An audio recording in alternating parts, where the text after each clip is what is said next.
Welcome back, everyone. In this video, we're going to demonstrate what partial derivatives do.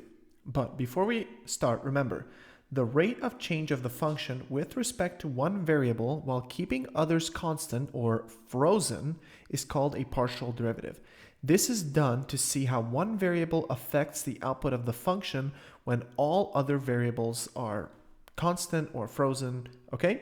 So let's assume that we have our initial inputs and outputs, okay? So we have the function f of xy equals x squared plus y squared. And suppose at x equals 3 and y equals 4, the initial output is, you just plug in the numbers and it's 3 squared plus 4 squared is going to be equal to 9 plus 16, which is equal to 25. Now, let's make some small changes in x and y. Let's increase x by 0.1, and this delta x means the change. So this is a change of 0.1, and increase y by delta y equals 0.2. So the new values are x equals 3 plus 0.1, because remember, originally x was 3, but we increased it by 0.1, hence we get 3.1, and for y, the same thing. Originally it was 4, but we decided to increase it by 0.2, so the new value is 4.2. Now let's compute the new output.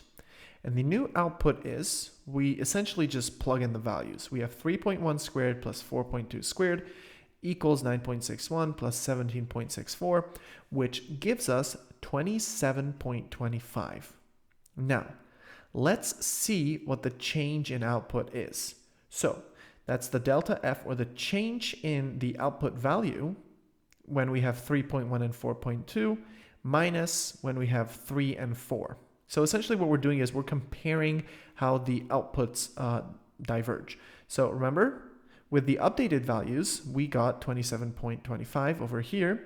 And with the original values, when we had f of 3 and 4, we plugged 3 and 4 in, we got 25.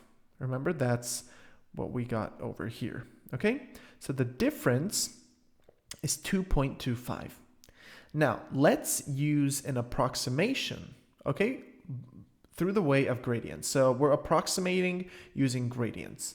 So the original function, remember, is x squared plus y squared. Now, if we increase x by 0.1 and we increase y by 0.2, we can essentially calculate an estimate of the change in the output f. So over here, this is what this function or this formula tells us, that the approximate change in output values is going to be equal to the partial derivative of x with respect to the partial derivative of f with respect to x multiplied by the change in x plus the partial derivative of f with respect to y times the change in y. Okay, so if we plug in the values, the change in output can be given to us by this formula. Okay, now let's remember that the partial derivative of x over here is 2x, and the partial derivative of y over here is 2y. Okay, so these are our gradients. Remember, the partial derivative of f with respect to x is equal to 2x, which is a gradient, so 2x is a gradient. And the partial derivative of f with respect to y is equal to 2y, which is also a gradient. And at x equals 3 and y equals 4, we calculate 6 and 8. Now, what does this 6 and 8 tell us? So essentially, this 6 means over here that when we say that the partial derivative of f with respect to x equals 6 at x equals 3, y equals 4, means that if we freeze everything else, example, we hold y constant, then a small change in x will result in a change in the output f proportional to the slope of 6. Specifically, for every unit increase in x, the output f will increase by 6 units. Okay? Likewise, the partial derivative of f with respect to y equals 8 over here at x equals 3 and y equals 4 means that if we freeze x, then a small change in y will cause the output f to change by 8 times the change in y. Okay? So the key takeaway is the values 6 and 8 are the magnitudes of the effect that x and y respectively have on the output f of xy. Okay? So this means, I hope that you understand it, a small change in x will result in a 6 magnitude change in the output. And a small change in y will result in an 8 magnitude change in the output for the function. So using the gradient, the approximate change in f is equal to this gradient times the change in x plus this gradient times the change in y. Now, remember, here the gradient is 6, and we have 6 times 0.1, because the change in x was 0.1, plus we have this gradient, which is 8, times the change in y, which was 0.2, and 8 times 0.2 is 1.6. So we get that the change in output f is equal to 2.2. And we see what contributes to what. So we see that we have a final change of 2.2 in the output of the function, and y is responsible for 1.6 of that change, and x is responsible for 0.6 of the total change, which is 2.2. Okay? Now, the actual change in f of xy was 2.25. Where did we calculate that? Well, remember, we came up here and we calculated that the actual change is 2.25. And we did that by subtracting 27.25, which we got over here, minus 25, which we got with the values 3 and 4. Okay? So that's how we got that the total change in the function's output value is going to be 2.25. Now, with gradient approximation, we got that the change is going to be approximately 2.2.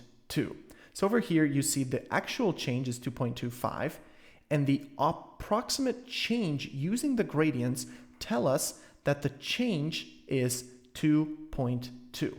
Now, what does this show us? This example demonstrates that partial derivatives reveal how changes in each input affect the function's output.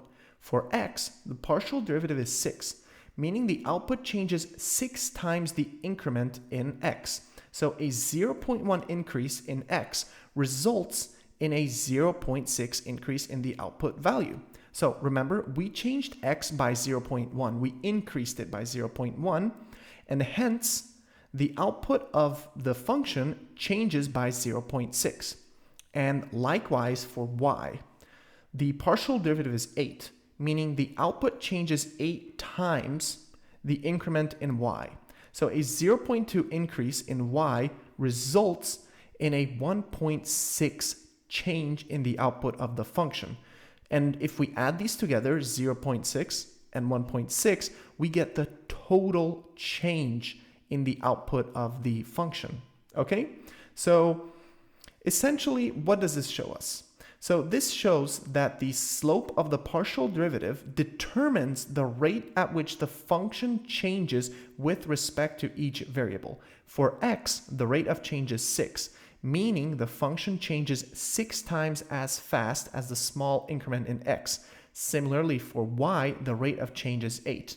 And in essence, partial derivatives and gradients provide a powerful tool to understand and quantify how small variations in input variables influence the output of a function.